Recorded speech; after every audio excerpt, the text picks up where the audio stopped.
오늘 이 사도 바울의 고백이 그걸 담고 있어요. 그냥 나는 고난 받는 거, 부활의 능력 경험하는 거, 그거 붙잡고 살 거야. 그게 아니에요. 사도 바울은 알고 계셨어요. 지난주 말씀 나눴잖아요. 스데반 집사님을 죽이는 자리에 계셨던 그분이 마땅히 본인이 돌에 맞아 죽어도 할 말이 없었던 그분이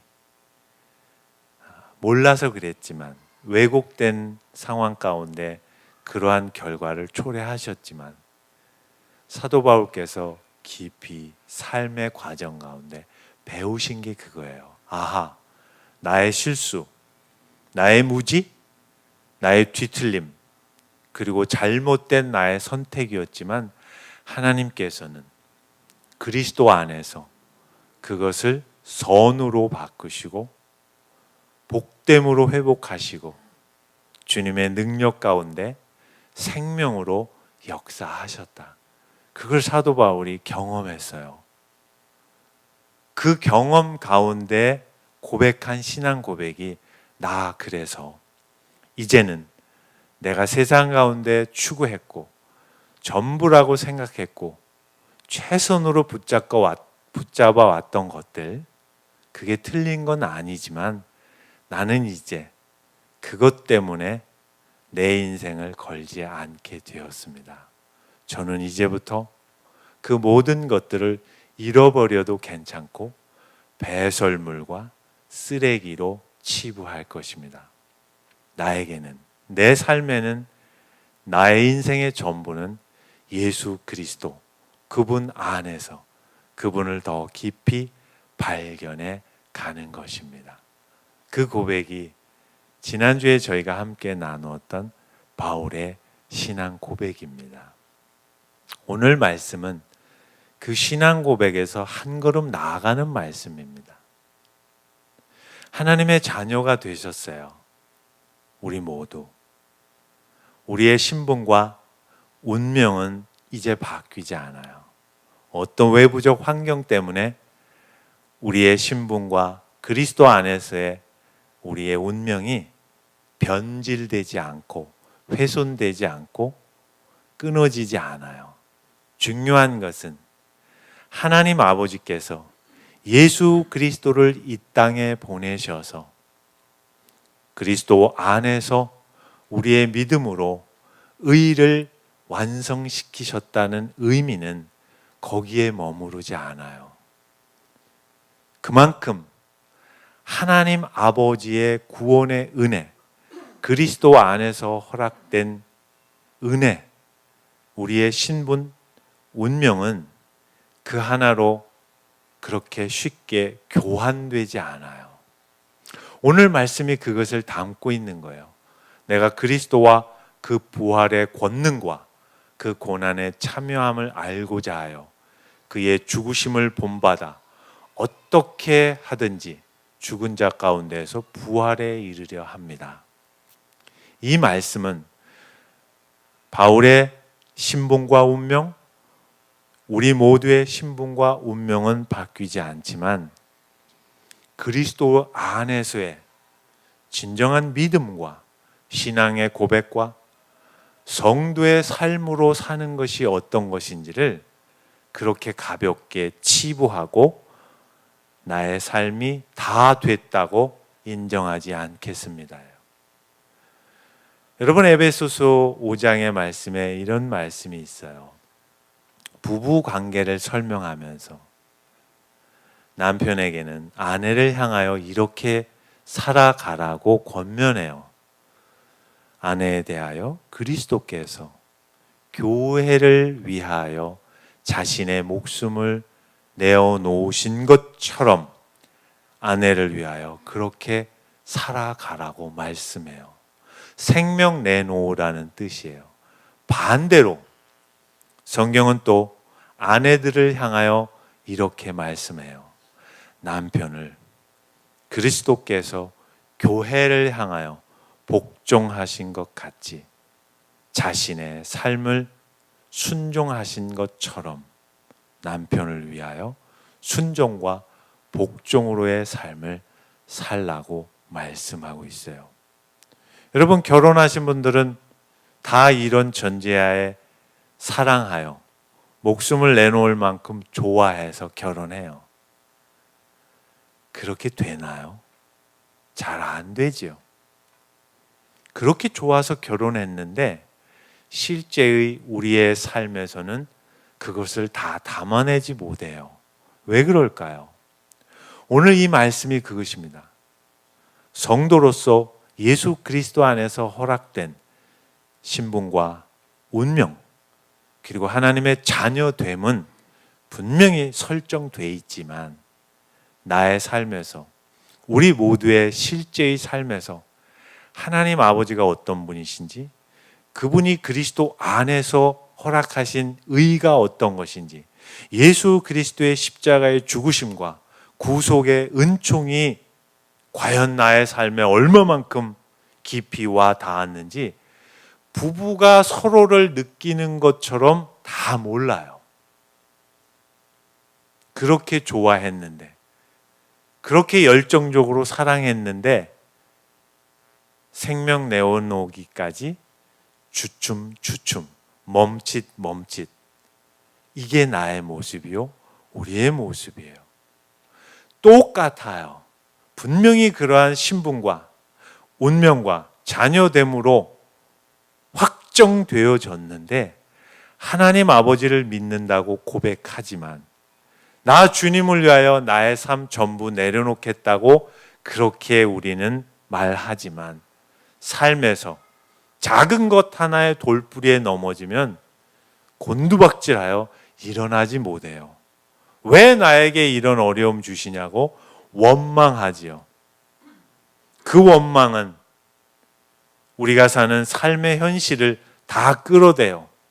국회의원 탓하고 정치 지도자들 탓하고 직장 상사 탓하고 회사 조직 탓하고, 왜 이 나라는 이 모양 이 꼴이냐고 나라의 성토질 해가면서 나의 정당성을 확보해요. 그게 나의 모습, 우리의 모습입니다. 아닌가요? 오늘 말씀은 그것입니다. 하나님께서 우리에게 구원의 은혜를 허락하셔서 그 구원의 은혜의 궁극적 승리, 부활의 능력 안에서의 삶이 무엇인지를 사도 바울은 빌립보서 3장 17절에서 이렇게 말씀하고 있어요. 21절입니다.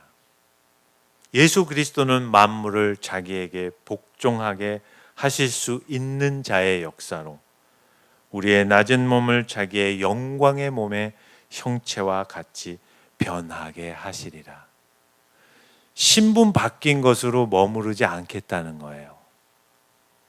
그것으로 그리스도 안에서 허락된 하나님의 의 맞바꾸시지 않겠다는 거예요. 어디까지 우리의 인생을, 우리의 삶을, 우리의 인격을 끌고 가시겠냐? 바로 그리스도의 형체로 우리의 전 인격이 바뀌는 그 날, 그 자리, 그 모습까지 결코 포기하지 않고 우리의 인생을 그리스도 안에 묶어버리셔서 끌고 가시겠다는 거예요. 사도 바울이 그걸 안 거예요. 그 고백이 이 말씀입니다. 내가 이미 얻었다 함도 아니요 온전히 이루었다 함도 아니라 오직 내가 그리스도 예수께 잡힌 바 된 그것을 잡으려 달려가노라. 도대체 뭘 잡겠다는 거예요? 우리 이 말씀 잘 알아요. 생각해 보세요. 무엇을 잡겠다는 것입니까? 우리의 신앙의 궁극의 목표가 어디에 가 있는 것입니까? 그 완성, 그리스도의 형상을 담는 그 시간까지 주님께서는 결코 양보하거나 타협하거나 포기하거나 쉬시거나 주저앉으시지 않고 우리를 그리스도 안에서 그 자리까지 끌고 가겠다는 거예요. 그 과정은 고단해요. 힘들어요. 우리 루아 엄마의 고백처럼 견디는 거예요. 그리스도께서 하나님의 영광을 버리시고 사람의 몸을 입고 비우시고 낮추시고 십자가에 죽기까지 순종하셨다는 게 그냥 허공을 치는 메아리가 아니에요. 주님이 어떻게 우리의 삶으로 찾아오셔서 우리의 인격을 바꾸시고 우리의 내면을 새롭게 하시고 우리 안에 생명을 집어넣으셔서 우리가 그리스도를 닮는 그 시간까지, 그 자리까지 어떻게 인도해 가시겠냐는가에 대한 그 완성에, 그 자리에, 그 승리까지 가시겠다는 거예요. 신앙생활 간단하지 않아요. 예수 그리스도를 믿는 것 그렇게 쉽지 않아요. 속지 마세요. 예수를 믿으면 다 해결된다? 어림도 없는 이야기예요. 누가 그런 얘기를 해요? 감히 누가? 그리스도께서 걸으신 그 길을 사도 바울이 오늘 고백하는 거예요. 나 그 길 걷겠습니다. 나 아직 잡지 않았어요. 나 완성의 자리에 오지 않았어요. 나 주님의 능력과 그분의 인도하심과 그분의 신실하심 경험하고 알고 있지만 순종으로 그 길 따르겠습니다. 돌봄교회 주일날 오셔서 여러분의 고단한 인생을 나누세요. 그러나 그것으로 그치셔서는 안 돼요. 뜨거운 눈물을 삼키십시오.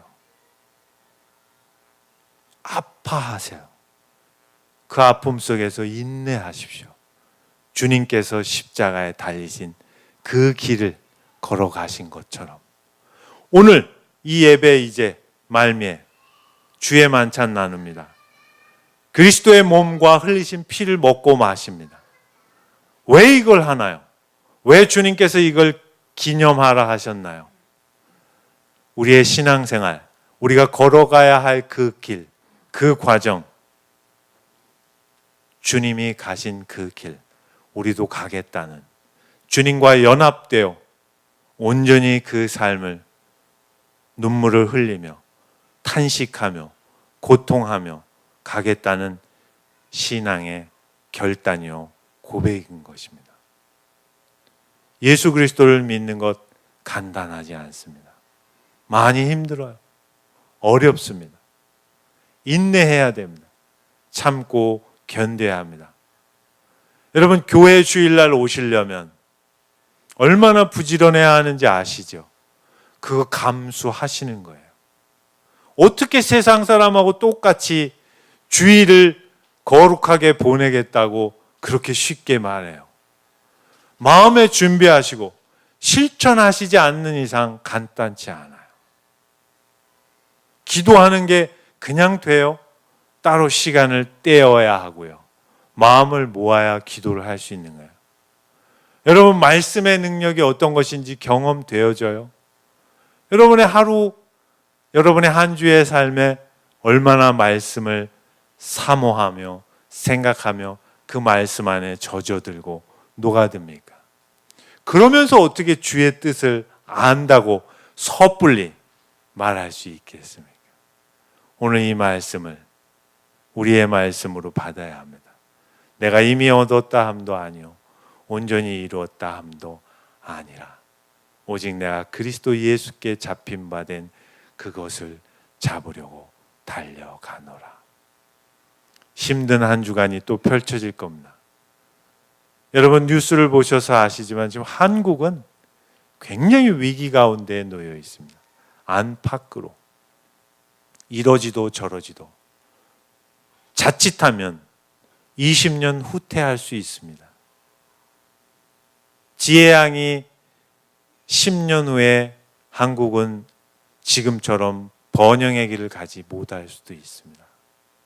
그 어떤 환경에 놓이더라도 주님과 함께 걸어가는 삶이 어떤 삶인지, 신자로서 예수 그리스도를 믿는 삶이 무엇인지 준비해야 합니다. 주님 오시는 그때는 지금보다 더 혹독한 한파가 밀어 닥칠 것입니다. 그것은 성경이 증언하는 말씀입니다. 한 주간 깨어 일어나야 합니다. 우리 모두. 나와 상관없는 일이 아닐 것입니다.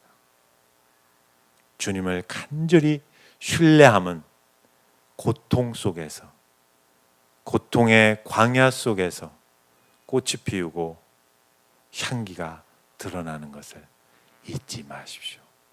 하나님께서는 결코 우리를 값싼 구원의 은혜로 초대하시지 않으실 겁니다. 지난한 현실로 우리를 또 내미실 것입니다. 눈물을 참아내며 오늘 허락된 나의 현실, 바울의 고백처럼 그리스도 예수께 잡힌, 그리스도 예수 안에 묶여버린 그 현실을 인내하며 걸어가겠습니다. 그 고백이 오늘의 말씀이며 사도 바울의 신앙 고백입니다. 여러분, 그렇게 가실 겁니까? 내려놓으실 겁니까? 유진자매님 가셔야 하죠? 준비되셨나요? 가셔야 합니다. 조카분 편찮으신 건 마음 아픈 일이지만 그것으로 어머니와 유진자매님 언니 가족을 맞바꾸시지 않습니다. 그 조카분의 생명은 그리스도 안에 있습니다. 몸은 병상에 누워 계시지만 그 영혼은 주님과 지금도 함께 하고 계십니다. 의심치 마십시오. 그것을 주님이 오늘 우리 모두에게 요구하시는 것입니다. 그 길을 나와 함께 가지 않으려느나. 아멘이십니까? 기도드리겠습니다.